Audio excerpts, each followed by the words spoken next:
Hello, everyone. I'm Maggie Snowling, and I'm an emeritus professor at the University of Oxford and a research fellow at St John's.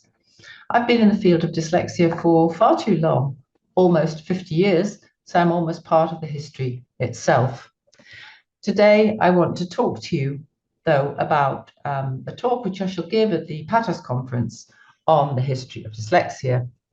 Now, most of you will be well aware that in this country, dyslexia was first identified or first discussed in 1896 in a paper in the British Medical Journal about a boy who was referred to his GP because he had significant reading problems.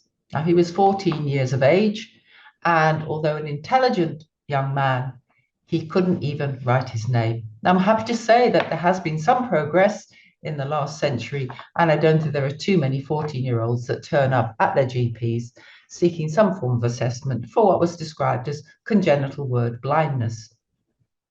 Now, the descriptor congenital word blindness is interesting because it sort of implies there might be something to do with the eyes.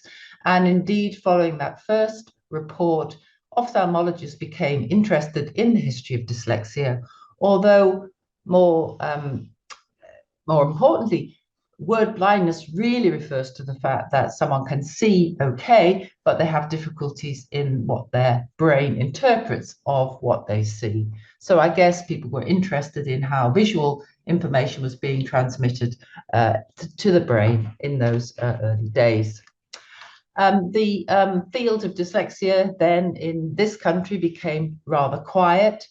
In the late 1920s, early 1930s, an American neurologist, pediatrician, Samuel Orton, came over to Britain to visit neurologists here, really to find out about congenital word blindness. But he drew a blank because actually they weren't working on congenital word blindness. They were working on adult disorders following brain damage and stroke. So Samuel Orton returned to the US, began to mine his own area of research. He set up a clinic with Gillingham and Stillman, an educational psychologist and a specialist teacher, to remediate children with dyslexia. And those methods that they developed are still what are the foundation of well-known systematic multisensory teaching approaches that are used in the field of dyslexia today. I want to fast forward before I finish just to why did I get involved in the history of dyslexia. The reason I got involved was I think it's quite an interesting story about women. If you look at the pioneers of dyslexia in the UK, the majority of these were women, notably Marion Welshman, who set up the British Dyslexia Association, and Wendy Fisher, who set up Dyslexia Institute, now Dyslexia Action.